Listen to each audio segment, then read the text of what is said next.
प्रिय विद्यार्थियों, आज मैं फिर आपके सामने उपस्थित हूं कक्षा 12 रसायन विज्ञान के अध्याय 5 जिसका नाम पृष्ठ रसायन है का भाग 3 लेकर के। इस भाग 3 में बच्चों, इस भाग 3 में मैं आपके सामने अस्कंदन या अवक्षेपण, कोलाइडों का रक्षण और कोलाइडों के अनुप्रयोग की चर्चा करूंगा। हम आज के भाग 3 का डिस्कशन करें इसके पहले मैं आपको अपने ही व्याख्यान 2 से जुड़ता हूं।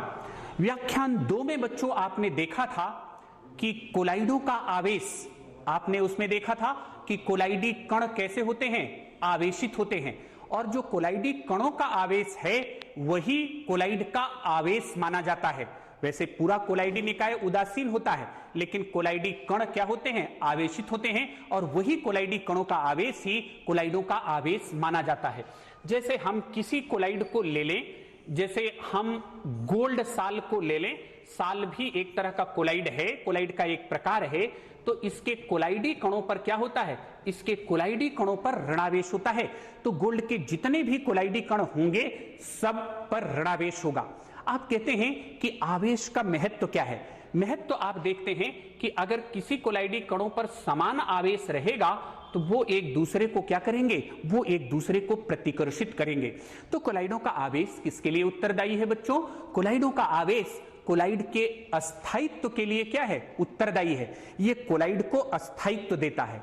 आप जरा सोचें कि अगर कोलाइड पर आवेश ना होता, कोलाइड पर आवेश ना होता, ये सोचने की बात है, तो कोलाइडी कणों में प्रतिकर्षण ना होता तो हो सकता है कि वो परस्पर मिलकर के नीचे बैठ जाते, और जब परस्पर मिलकर के नीचे बैठ जाते तो क्या कोलाइड का अस्तित्व बचा रहता या समाप्त हो जाता? कोलाइड का अस्तित्व तब समाप्त हो जाता। ये हमारे सोचने की बात है, लेकिन वास्तव में चूंकि कोलाइडी कण आवेशित हैं, कोलाइडी कण आवेशित हैं, वो एक दूसरे को प्रतिकर्षित करते रहते हैं और इनमें ब्राउनी गति होती रहती है, तो इनका अस्तित्व बचा रहता है। अब हम ये देखते हैं कि अगर हम उसी एक्सपेरिमेंट को आगे बढ़ाएं तो कहते हैं कि अगर कोई कोलाइड हो, मान लो गोल्ड साल ही आपने ले लिया जिस पर आप जानते हैं कि ऋणावेश है, तो इसमें अगर हम विद्युत अपघट्य मिला दें तो क्या होता है, ये विद्युत अपघट्य जा करके इसके कोलाइडी कणों के आवेश को क्या कर देता है, इसके कोलाइडी कणों के आवेश को उदासीन कर देता है। उदासीन कर देता है तो ये क्या होते हैं, ये परस्पर मिलकर के नीचे बैठ जाते हैं, और यही घटना कोलाइडों का क्या कहलाती है, अस्कंदन या अवक्षेपण। यही घटना कोलाइडों का क्या कहलाती है बच्चों? यही घटना कोलाइडों का अस्कंदन या अवक्षेपण कहलाती है। तो यही बात आपके सामने डेफिनेशन, आप स्लाइड को देखें, कहते हैं कि कोलाइडी कणों के परस्पर, कोलाइडी कणों के नीचे बैठ जाने का प्रक्रम साल का क्या कहलाता है, अस्कंदन कहलाता है। और अस्कंदन हम किससे कराते हैं? अस्कंदन हम विद्युत अपघट्य के द्वारा कराते हैं। किसके द्वारा कराते हैं? साल का अस्कंदन या कोलाइडों का अस्कंदन हम किसके द्वारा कराते हैं? विद्युत अपघट्य के द्वारा कराते हैं। विद्युत अपघट्य आप जानते हैं कि विद्युत अपघट्य वह है जो आयन देता है, जैसे NaCl विद्युत अपघट्य है क्योंकि विलयन में जाकर के ये Na+ और Cl- देता है। तो अब ये बात एक और आपकी इसी में लिखी हुई है, ये आप देखें, अस्कंदन मान। अस्कंदन मान क्या है? कहते हैं कि विद्युत अपघट्य की जो मिलीमोल प्रति लीटर में न्यूनतम सांद्रता जो साल को अस्कंदित करती है वही क्या कहलाती है, अस्कंदन मान कहलाती है। वही क्या कहलाती है, अस्कंदन मान कहलाती है।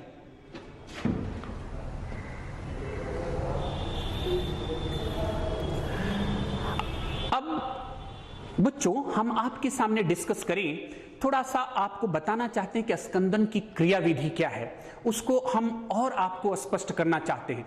लेकिन उसके पहले आप सीख गए हैं कि किसी भी साल के कणों पर क्या है, आवेश है, चाहे धनावेश है चाहे ऋणावेश है। जब हम विद्युत अपघट्य मिलाते हैं तो क्या हो जाता है, उस घटना को हमने एक फिगर से दिखाया है कि ये कोलाइडी कण हैं जिन पर आप, ये कोलाइडी कण हैं, ये आपको कोलाइडी कण दिख रहे हैं।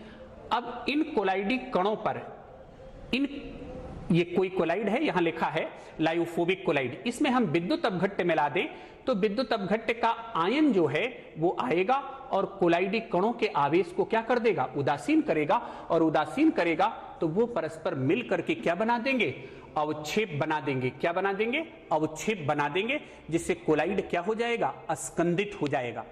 तो कहते हैं कि कोलाइडों का अस्कंदन जो है, कोलाइडों का अस्कंदन एक नियम के अनुसार होता है, और इस नियम को हम क्या कहते हैं, इस नियम को कहते हैं हार्डी-सुल्ज नियम। क्या कहते हैं, हार्डी-सुल्ज नियम। तो आइए बच्चों देखा जाए कि हार्डी-सुल्ज नियम क्या है।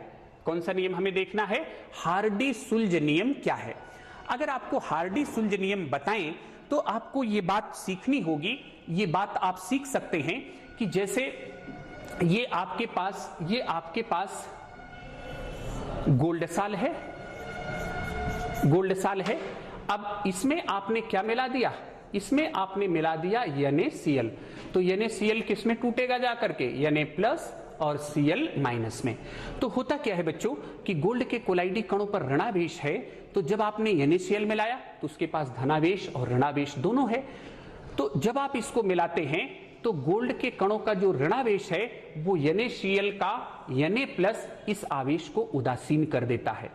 और यहां भी अगर आप बच्चों सीखें, अगर हम कोई धनावेशित साल ले लें और उसमें भी NaCl मिला दें तो अब NaCl का Cl- कोलाइडी कणों के धनावेश को क्या कर देगा, उदासीन कर देगा, और वो परस्पर नीचे बैठ जाएंगे, अर्थात इनको क्या कर देगा, अस्कंदित कर देगा। तो कहते हैं कि ये हार्डी-सुल्ज नियम से बात आती है कि किसी साल का अस्कंदन करने में वह आयन प्रभावी होगा जिसका आवेश कोलाइडी कणों के आवेश के क्या होता है, विपरीत होता है।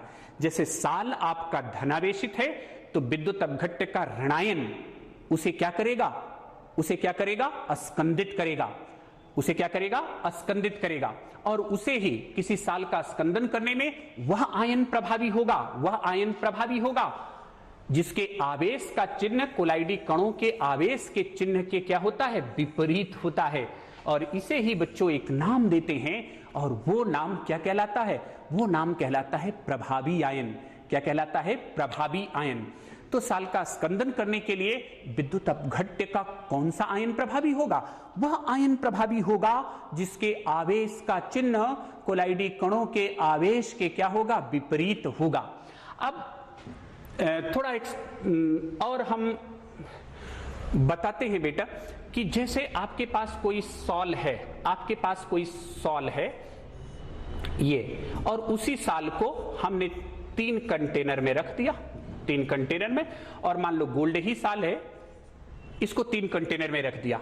हमने विद्युत अपघट्य के रूप में एक में क्या मिलाया, NaCl, एक में क्या मिलाया, MgCl2, और तीसरे में क्या मिलाया, AlCl3। तो पहला वाला कंसेप्ट तो आपका है, गोल्ड साल ऋणावेशित है, sodium chloride Na+, magnesium chloride में कौन सा आयन है, Mg++, और एल्युमिनियम क्लोराइड में कौन सा आयन है, Al++। तो हमने उस आयन को लिखा कि ऋणावेशित गोल्ड सॉल को यहां कौन अस्कंदित कर देगा, Na+, यहां कौन अस्कंदित कर देगा, Mg++, और यहां कौन अस्कंदित कर देगा, Al++। तो आपको देखना है कि कौन सा स्कंदन शीघ्रता से होगा। तो उसका उत्तर है कि एल्युमिनियम क्लोराइड जो विद्युत अपघट्य है वो गोल्ड साल को बड़ी शीघ्रता से स्कंदित करेगा।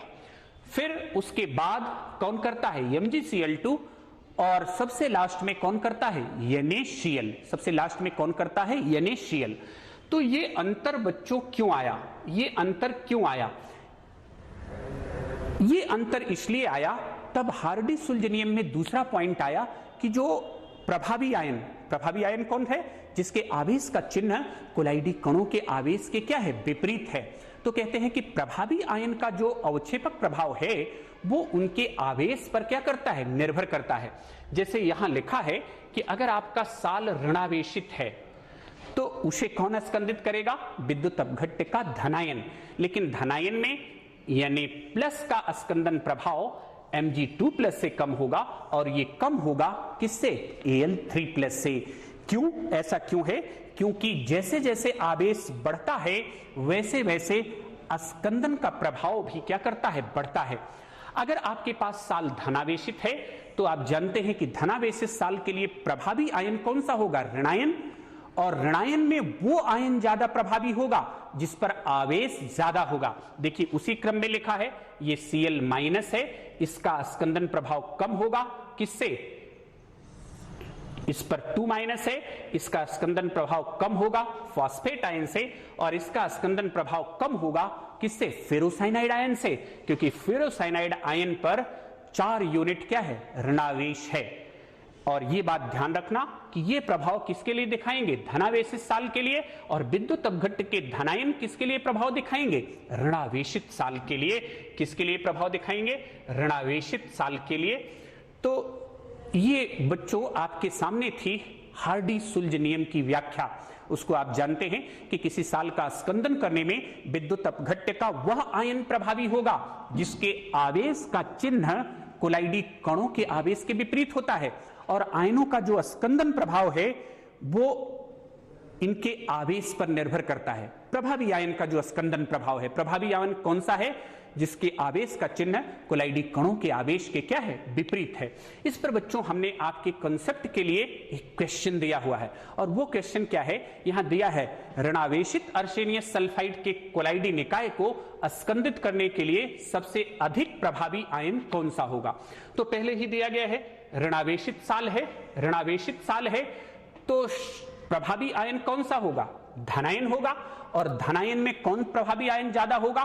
किसका प्रभाव ज्यादा होगा? जिस पर आवेश ज्यादा होगा। और आप आवेश की तुलना करें तो सबसे ज्यादा आवेश किस पर है? टाइटेनियम पर है। इसलिए इसका आंसर क्या होगा बच्चों? इसका आंसर होगा टाइटेनियम आयन। अर्सेनियस सल्फाइड साल को स्कंदित करने के लिए सबसे प्रभावी आयन कौन सा होगा? Titanium ion. कौन सा होगा? Titanium ion. अब अगला जो आपको डिस्कशन करना है बच्चों, वो हेडिंग आपके सामने डिस्प्ले हो रही है, दिखाई दे रही है, और वो है कोलाइडों का रक्षण। अब आप कहेंगे रक्षण का मतलब क्या हुआ?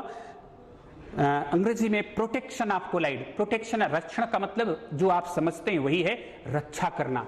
आइए उस रक्षा करने को हम कोलाइडों से जोड़ते हैं और उसको समझते हैं कि कोलाइडों का रक्षण क्या है। कोलाइडों के रक्षण को अगर आपको बताएं बच्चों, तो आप देखते हैं कि जैसे ये आपने 2 कंटेनर ले लिए, एक में आपने द्रव रागी कोलाइड ले लिया जिसे आप द्रव स्नेही कहते हैं, और दूसरे में ले लिया द्रव विरोधी। नाम दे दें, जैसे एक आपने जिलेटिन ले लिया और एक आपने गोल्ड साल ले लिया। तो ये द्रव रागी है और ये द्रव विरागी है। दोनों बराबर लिया, बराबर मात्रा और सांद्रता का लिया। फिर इसमें विद्युत अपघट्ट भी बराबर मात्रा और सांद्रता का मिलाया। तो देखते क्या है कि ये जिलेटिन वाला अस्कंदित नहीं हो रहा है, लेकिन गोल्ड साल आसानी से अस्कंदित हो रहा है। तो इसके पीछे का लॉजिक, तर्क, वैज्ञानिक तथ्य हमें ढूंढना है। ऐसा क्यों हो रहा है कि जो द्रव रागी है, द्रव स्नेही है, वो विद्युत अपघट्ट मिलाने से सरलता से स्कंदित नहीं हो रहा है, लेकिन जो द्रव विरागी है या जो द्रव विरोधी है वो विद्युत अपघट्ट मिलाने से सरलता से क्या हो रहा है बच्चों? स्कंदित हो रहा है।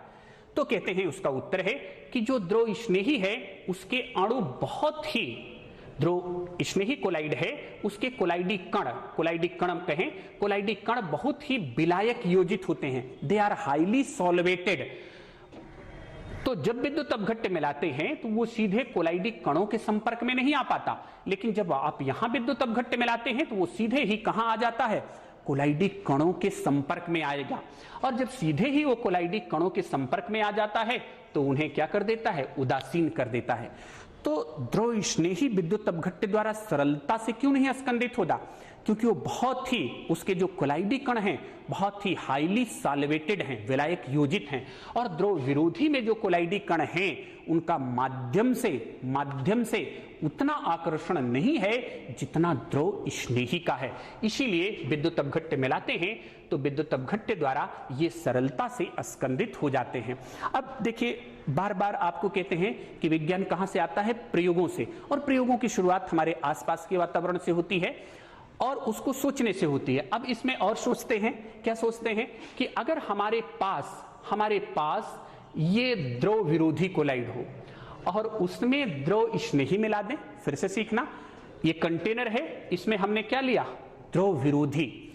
क्या मिला दिया, द्रव स्नेही मिला दिया। अब विद्युत अपघट्य मिलाएं। अब क्या मिलाएं, विद्युत अपघट्य मिलाएं।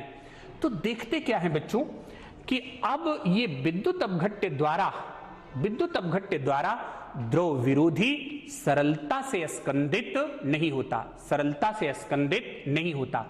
तो यही घटना क्या कहलाती है, यही घटना एक नाम से जानी जाती है, और ये नाम क्या कहलाता है, ये नाम कहलाता है कोलाइडों का रक्षण। क्या कहलाता है, कोलाइडों का रक्षण। उसकी डेफिनेशन जो लिखी हुई है वो मैं आपके सामने बता दूं। कहते हैं कि द्रव विरोधी कोलाइड में द्रव स्नेही कोलाइड मिला देने से विद्युत अपघट्य द्वारा यह सरलता से स्कंदित नहीं होता।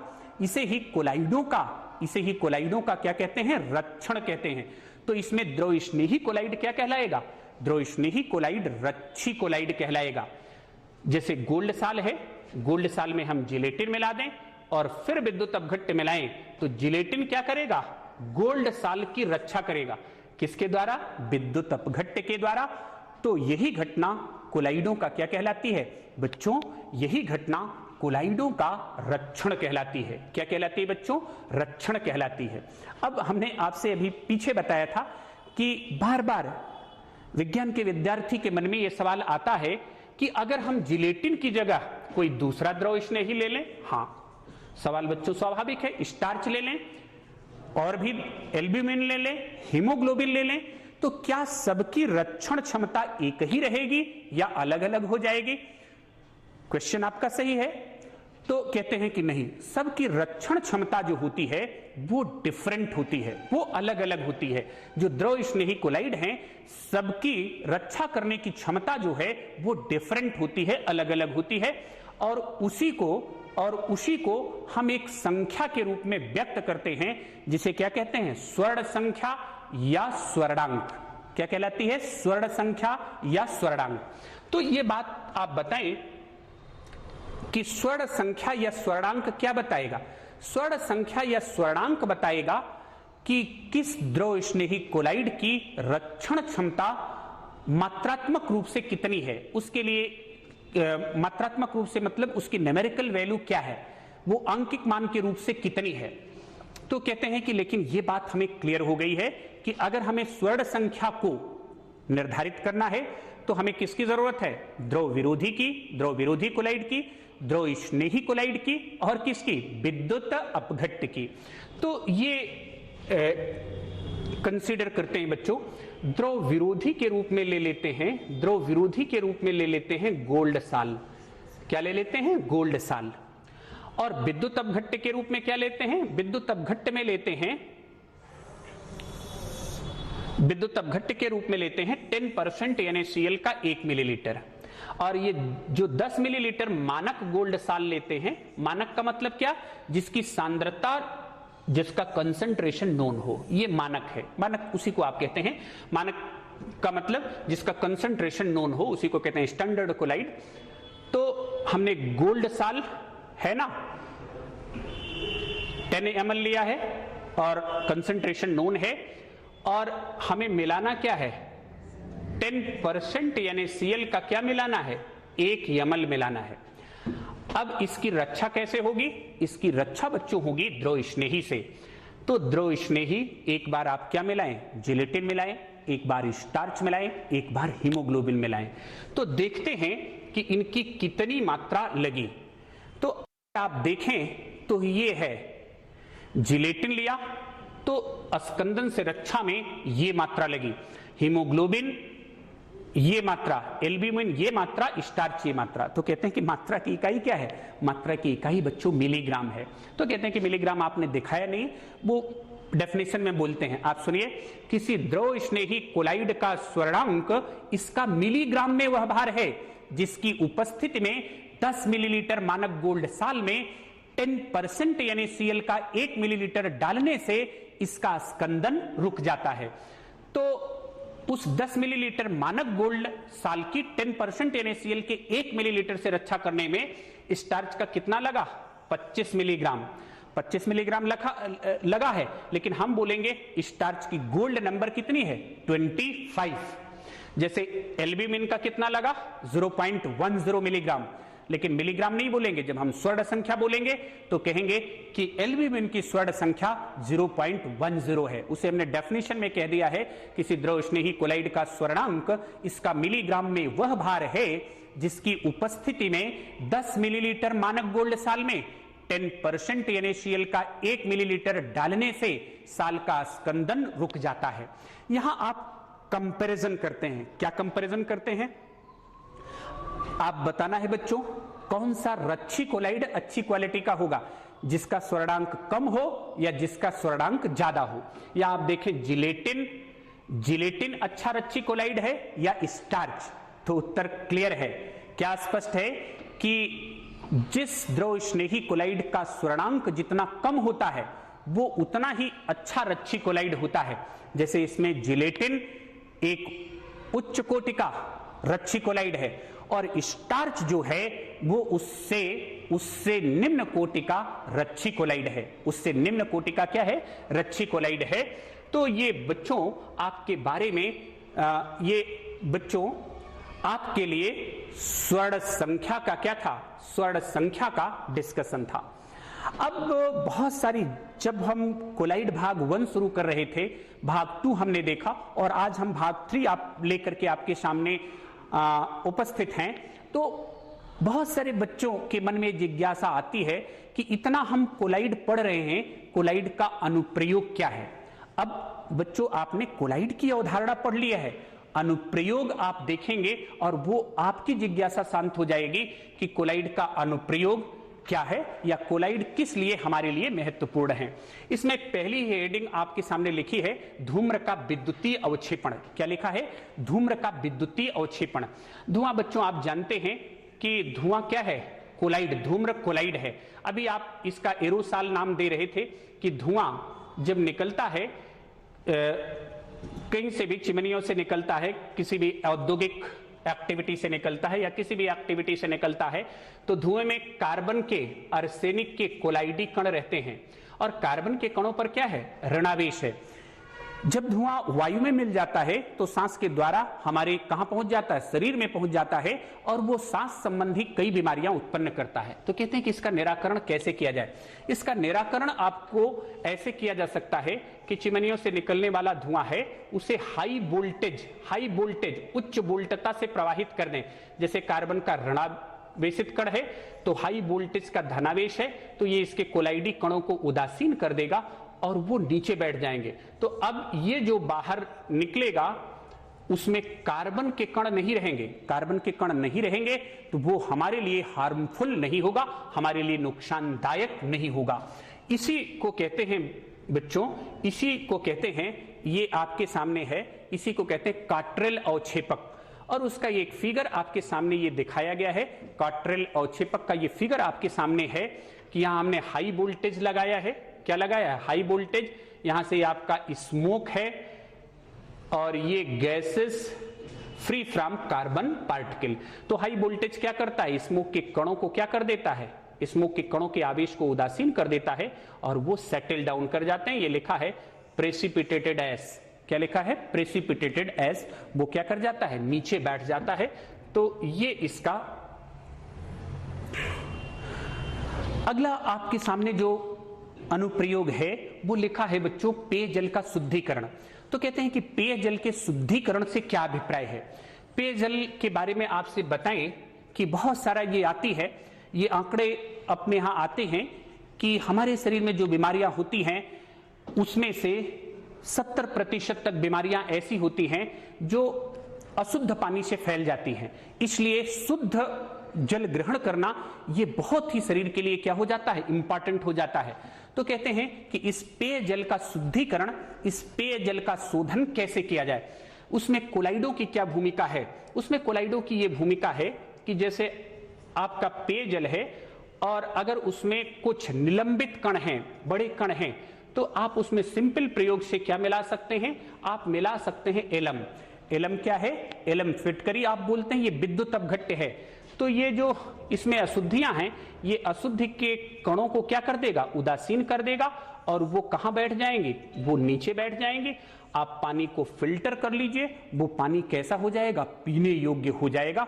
तो कोलाइडों का ये महत्व है, कोलाइडों का ये अनुप्रयोग है कि इसके द्वारा हम पेयजल का, बच्चों क्या कर सकते हैं, पेयजल का शुद्धिकरण कर सकते हैं। औषधियां, औषधियां आप जानते हैं, औषधियां क्या करती हैं, अगर हमें कोई डिजीज हो जाए, कोई बीमारी हो जाए, तो उसे दूर करने में हम औषधियों का क्या करते हैं, इस्तेमाल करते हैं। और बहुत सारी बच्चों औषधियां कोलाइडी रूप में प्रयुक्त होती हैं। यहां कुछ उदाहरण आपको सामने दिए गए हैं, जैसे आर्जिराल या आर्गायराल आप बोलते हैं, ये सिल्वर का साल है, ये क्या करता है, आंख का लोशन है, बनाने में काम आता है। कोलाइडी एंटीमनी, कालाजार जिसे ब्लैक फीवर कहते हैं। कोलाइडी गोल्ड, ये इंटरमस्कुलर अंतःपेशी इंजेक्शन के काम आता है। और ये मिल्क ऑफ मैग्नीशिया, ये मैग्नीशियम का यौगिक है जो एंटासिड, एंटासिड जानते हैं, एसिडिटी, जैसे हमारे स्टमक में एसिडिटी हो जाए, अम्लता हो जाए, तो उस अम्लता को दूर करने में ये हमारा इस्तेमाल होता है मैग्नीशियम का यौगिक, जिसे क्या कहते हैं, मिल्क ऑफ मैग्नीशिया। तो इस तरह से बच्चों आपने देखा कि कोलाइड किस रूप में प्रयुक्त होते हैं, कोलाइड औषधियों के रूप में क्या होते हैं, कोलाइड औषधियों के रूप में, कोलाइड औषधियों के रूप में क्या होते हैं, कोलाइड औषधियों के रूप में क्या होते हैं, प्रयुक्त होते हैं। ये घटना एक है डेल्टा का बनना, डेल्टा का बनना। अब डेल्टा क्या होता है बच्चों, ये आपको सीखना है, उसका मैं पहले आपको एक उदाहरण दे दूं। जैसे आप सुंदरबन डेल्टा देखते हैं, तो सुंदरबन डेल्टा कहां है, सुंदरबन डेल्टा अपने ही देश के पश्चिम बंगाल राज्य में है। और किसके लिए प्रसिद्ध है, सुंदरबन डेल्टा रॉयल टाइगर के लिए प्रसिद्ध है, मैनग्रोव फॉरेस्ट के लिए प्रसिद्ध है। तो उसी डेल्टा की हम आपसे चर्चा करेंगे। और ये डेल्टा बनता कैसे है, उसमें कोलाइडों का क्या महत्व है। अगर कोलाइडों के महत्व की आपसे बात करें, तो जैसे जानते हैं कि नदियों का डेस्टिनेशन, नदियां कहां जाती हैं, ये समुद्र में जाकर के मिल जाती हैं। अब नदियां जब चलती हैं तो उनमें बहुत सारा मिट्टी और अन्य कोलाइडी कण क्या रहते हैं, अन्य कोलाइडी कण क्या रहते हैं, उपस्थित रहते हैं। जैसे गंगा है, गंगोत्री से निकल करके जब ये समुद्र तक जाती है तो 2525 किलोमीटर की यात्रा तय करती है, तो बहुत सारे सस्पेंडेड पार्टिकल रहते हैं। और जैसे ही नदी समुद्र में मिलती है तो समुद्र के जल में क्या है, विद्युत अपघट्य हैं, ये इन अशुद्धियों को क्या कर देते हैं, उदासीन कर देते हैं, उदासीन कर देते हैं। तो ये नीचे बैठ करके उस स्थान पर ठोस भाग बना लेती है, और यही ठोस भाग क्या कहलाता है, यही ठोस भाग क्या कहलाता है, डेल्टा। तो डेल्टा इसी तरह से एक कोलाइडी परिघटना के द्वारा बनता है, जिसकी व्याख्या हमने आपके सामने किया। ये यहां सुंदरबन डेल्टा का आपको एक फिगर दिखाया गया है, और आप देखें यहां लिखा है औद्योगिक उत्पाद और खाद्य सामग्री। औद्योगिक उत्पाद में आप देखते हैं पेंट, स्याही, संश्लेषित प्लास्टिक। और खाद्य सामग्री में आप देखें, खाद्य सामग्री में आप देखें दूध, मक्खन, हलवा, आइसक्रीम, फलों का रस आदि किस अवस्था में प्रयुक्त होते हैं, कोलाइडी अवस्था में क्या होते हैं, प्रयुक्त होते हैं। ये बच्चों हमने आपको कुछ असाइनमेंट दे दिए हैं। आप जो अभी हमसे जुड़े हुए हैं वर्चुअल क्लासेस से, तो आप इन असाइनमेंट को देखना, और इसमें जो हमने आपको अभी बताया उसी पर असाइनमेंट दिया हुआ है। अगले लेक्चर में हम आपसे अधिशोषण की चर्चा करेंगे। अभी जब आप कोलाइड पढ़ रहे थे तो हम बार बार कह रहे थे कि कोलाइडों का पृष्ठीय क्षेत्रफल अधिक होता है, इसीलिए इनमें अधिशोषण की प्रबल प्रवृत्ति होती है। तो आपको देखना है कि अधिशोषण क्या है, और उसी अधिशोषण की चर्चा बच्चों हम भाग 4 में करेंगे। धन्यवाद।